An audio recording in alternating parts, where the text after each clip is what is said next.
El Túnel es un programa investigativo donde indagaremos en las profundidades de aquellas historias que nos contaron, pero que en realidad no son lo que parece.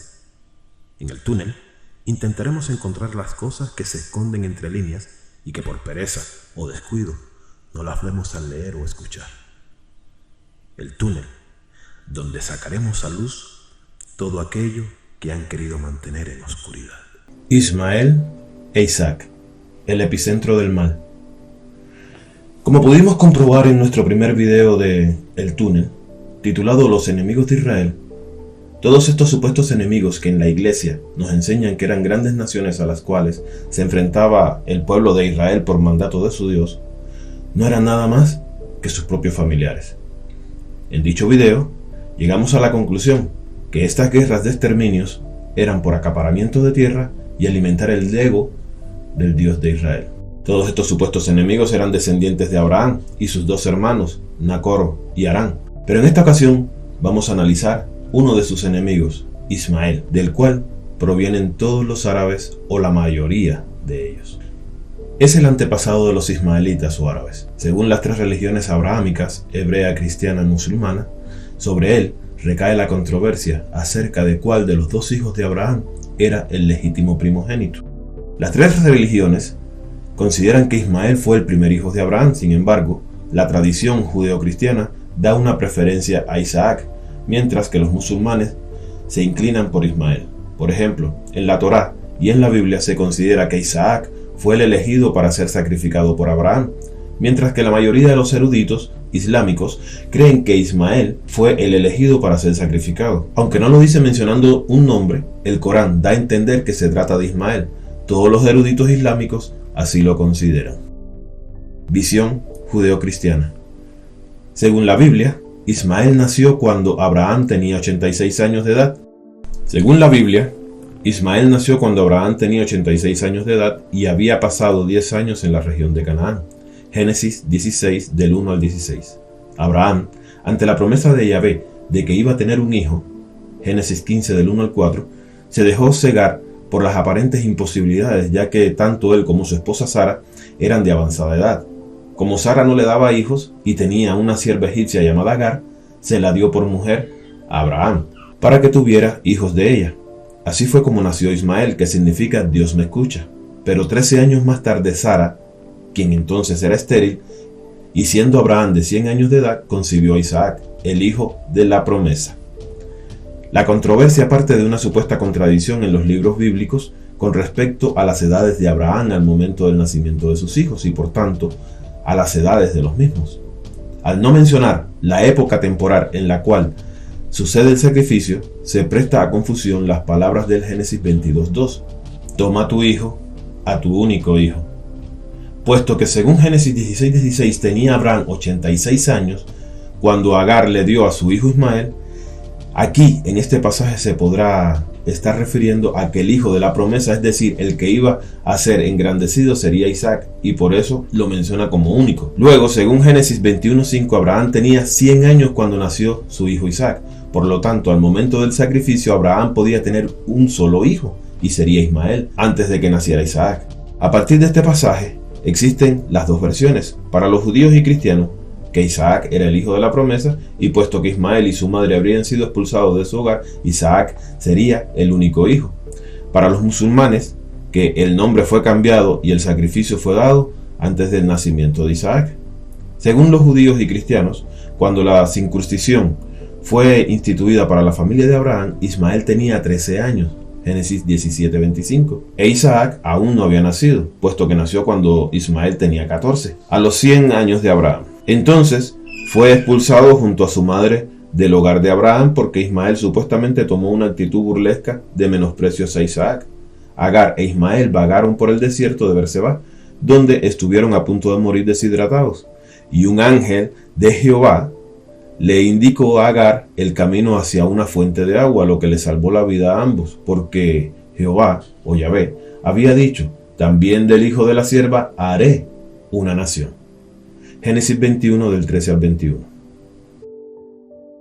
A pesar de la primogenitura de Ismael, Jehová aclara a Abraham que el destinatario de su pacto y heredero de la tierra prometida sería Isaac. Respondió Jehová: Ciertamente Sara tu mujer te dará a luz un hijo, y llamarás su nombre Isaac, y confirmaré mi pacto con él como pueblo perpetuo para sus descendientes después de él.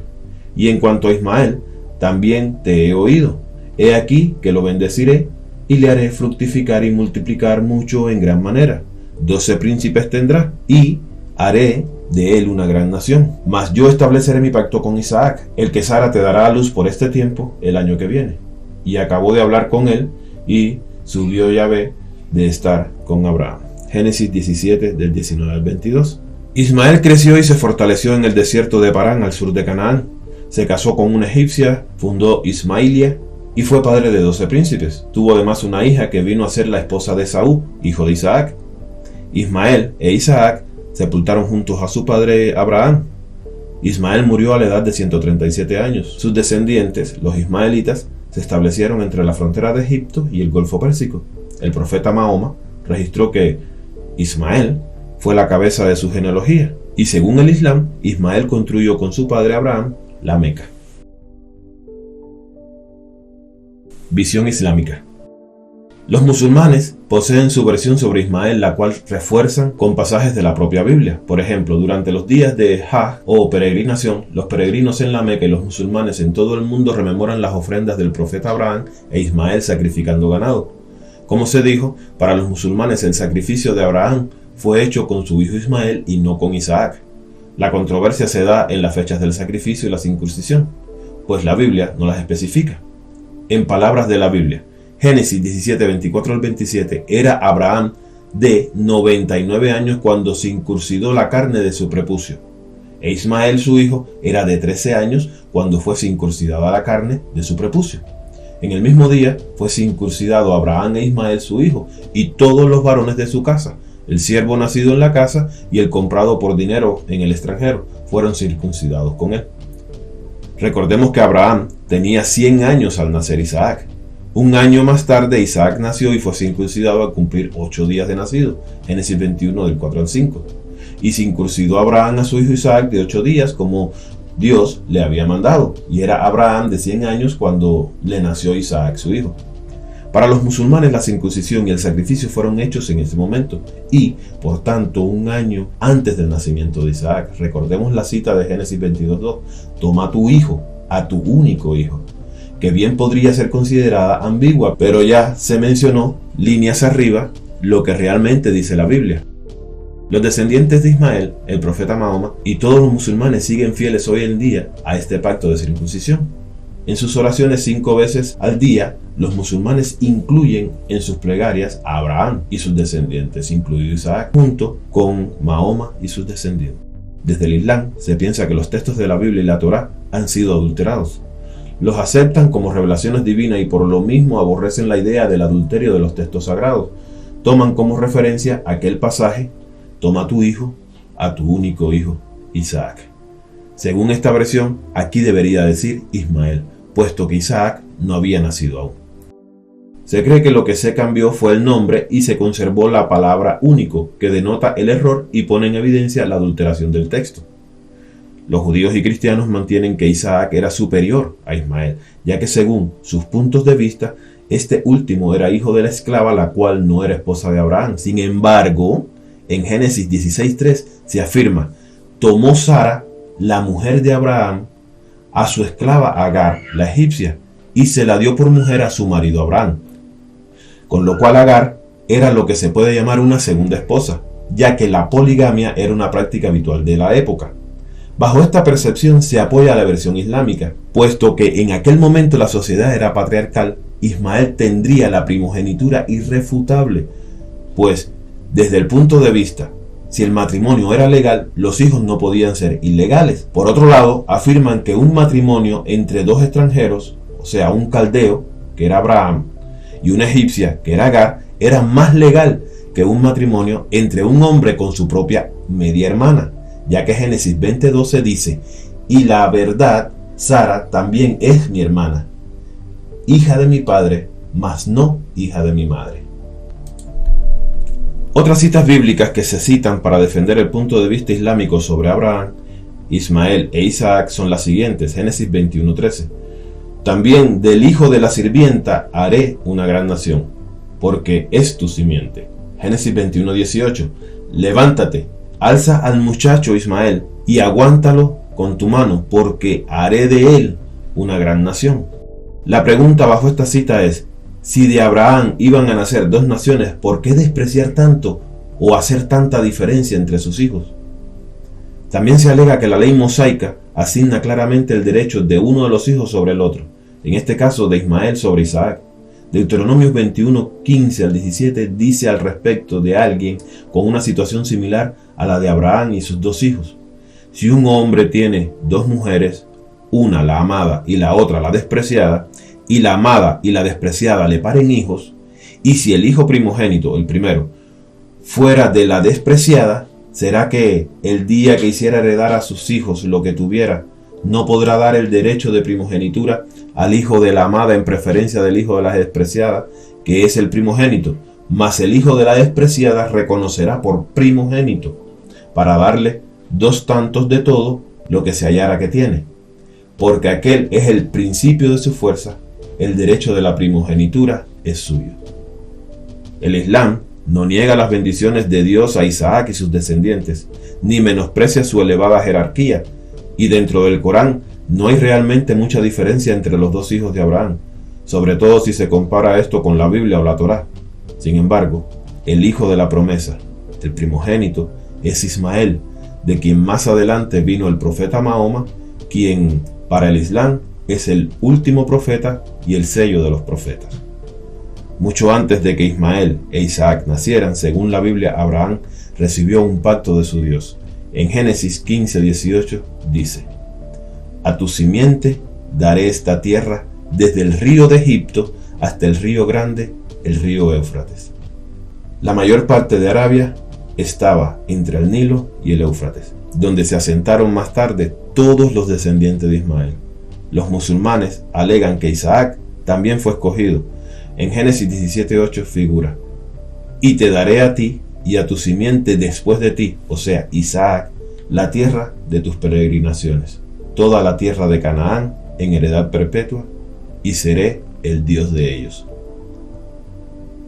Aunque se debe tener en cuenta que el pacto de Dios es con el hijo de Sara, Isaac, Génesis 17:21 dice: mas yo estableceré mi pacto con Isaac, el que Sara te dará a luz por este tiempo, el año que viene.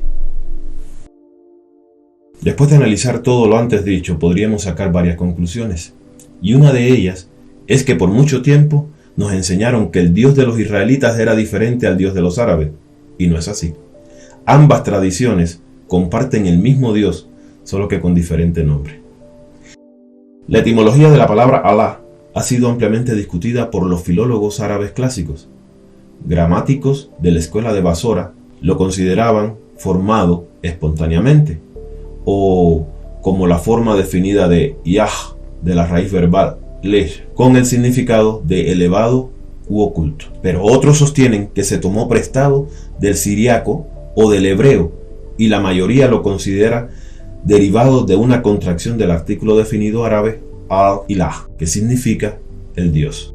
Los connados del nombre Alá existen en otros idiomas semíticos, incluido el hebreo y el arameo.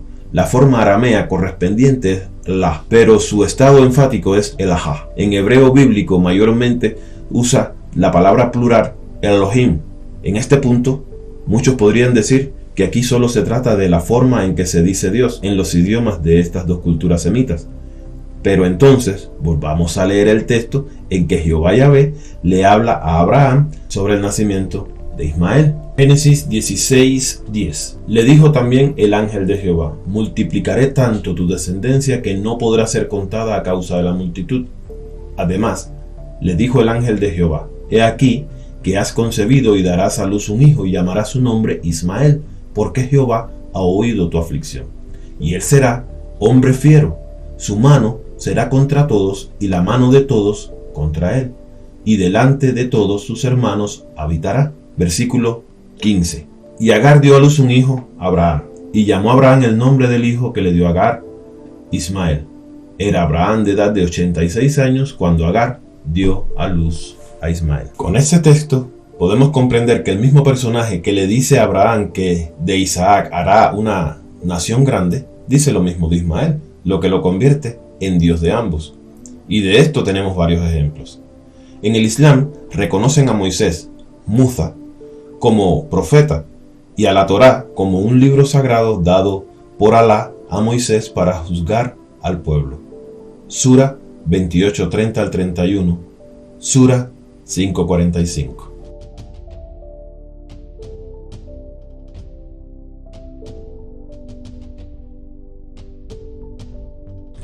David en el Islam. En el Corán, David es conocido como Dawud y es considerado uno de los profetas del Islam, para quienes fueron revelados por Alá los salmos de Zabur. Como en el judaísmo se cuenta que David mató a Goliat lanzándole una piedra, la creencia general dice que durante su reinado se pusieron los cimientos de la cúpula de la roca.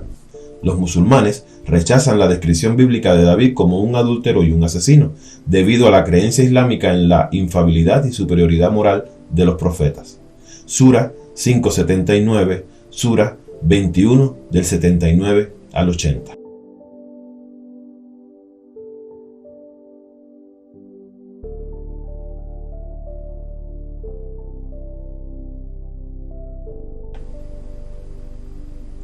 Algo que notarán al leer el Corán es que cuando Alá habla, lo hace casi siempre en plural, considerando que la palabra Alá proviene del hebreo Elohim y que esta a su vez es un plural que significa poderosos, como la comprobamos en el segundo video del túnel, cómo leer la Biblia y entenderla. Contrario al judaísmo, en el Islam, la figura de Jesús tiene un lugar muy importante. En el Islam, Jesús, o Isa, se considera como uno de los mensajeros de Dios y el Mesías enviado para guiar al pueblo de Israel, con una nueva escritura, el Evangelio. Según el Islam, se debe creer en Jesús, así como en todos los mensajeros de Alá, como requisito para ser musulmán. El Corán menciona a Jesús 25 veces más a menudo por su nombre que a Mahoma. Se afirma que Jesús nació de María, Mariam, como resultado de una concepción virginal, suceso milagroso ocurrido por decreto de Alá. Como ayuda en su ministerio con los judíos, a Jesús se le concedió el don de hacer milagros, como sanar a los ciegos, resucitar a los muertos, etc. Más por favor divino que por su propio poder. De acuerdo con la opinión popular y las tradiciones musulmanas, Jesús no fue crucificado, sino que ascendió a los cielos. Esta ascensión se entiende como corpórea, estando vivo. De acuerdo a las creencias islámicas, Jesús volverá a la tierra cuando se acerque el juicio final, para restablecer la justicia y derrotar al falso Mesías, Masih ad-Dajjal, también conocido como el Anticristo. Al igual que todos los profetas del Islam, se considera que Jesús fue un musulmán, es decir, alguien que se sometió a la voluntad de Dios, ya que predicó que sus seguidores deberían seguir el buen camino marcado por Dios. El Islam rechaza la visión cristiana de que Jesús sea la encarnación de Dios o el Hijo de Dios, así como que fuera crucificado, que resucitara o que expiara los pecados de la humanidad. El Corán establece que Jesús nunca reclamó ninguno de estos supuestos y que, llegado el juicio final, Jesús negará haber defendido en algún momento una naturaleza divina y Dios la absolverá. El Corán enfatiza que Jesús fue un mortal que, como todos los otros profetas, había sido elegido por Alá para extender su palabra. Jesús ha recibido numerosos títulos en el Corán y la literatura islámica, siendo el más común al-Masih, el Mesías. También se le menciona en ocasiones como el sello de los profetas israelitas, porque según la creencia musulmana, Jesús fue el último profeta enviado por Alá para guiar al pueblo de Israel. En general se considera a Jesús como precursor de Mahoma y se afirma que predijo la llegada de este último. En la descripción del video dejaré un enlace con una lista completa de referencias a Jesús en el Corán. Y por último, también los musulmanes esperan un Mesías, como lo hace el pueblo judío. A este personaje se le conoce como el Mahdi. El Mahdi en árabe significa el guiado. Es una figura escatológica islámica árabe que, según el Islam, vendrá a la tierra para dirigirla durante algunos años antes del fin del mundo, librándola del mal y restaurando la verdadera religión. Aunque no aparece mencionado en el Corán, sí aparece en algunos hadices, tradiciones relativas a los actos y dichos de Mahoma y sus discípulos directos. Los suníes, corriente mayoritaria dentro del Islam, creen que el Mahdi nacerá en los últimos tiempos, por lo que, a diferencia de los chiíes, No admiten que ningún personaje histórico haya podido ser el Mahdi. Se cree, según un hadiz atribuido a Mahoma, que será un descendiente de Hab al-Ba'id, la familia del profeta, y que vendrá a este mundo inmediatamente antes del regreso de Jesús para llenar el mundo de justicia y equidad, tal y como fue llenado de injusticia o opresión antes de Ya'um al-Qiyam.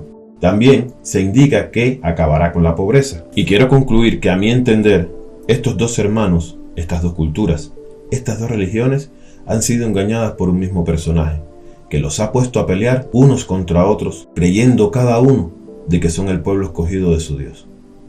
Después de analizar esta historia, creo que esto ha sido un juego peligroso por parte de este personaje que se ha hecho pasar por Dios, pues estos dos pueblos tienen dividido al planeta entero en dos bandos, los aliados versus el eje de la resistencia. El juego diabólico de un titiritero con sus dos marionetas, que comenzó en unas tiendas nómadas hace un poco más de 3000 años y que en un futuro no muy lejano podría escalar a una tercera guerra mundial. Recuerda que es de personas inteligentes el comprobar, no el rechazar. Si esta información te fue de utilidad, dale me gusta para que YouTube lo pueda hacer llegar a otros más buscadores. Y también comparte el video. Apóyanos suscribiéndote al canal. Dale a la campanita para que cada vez que subamos contenido pueda ser notificado. Los esperamos en el próximo video.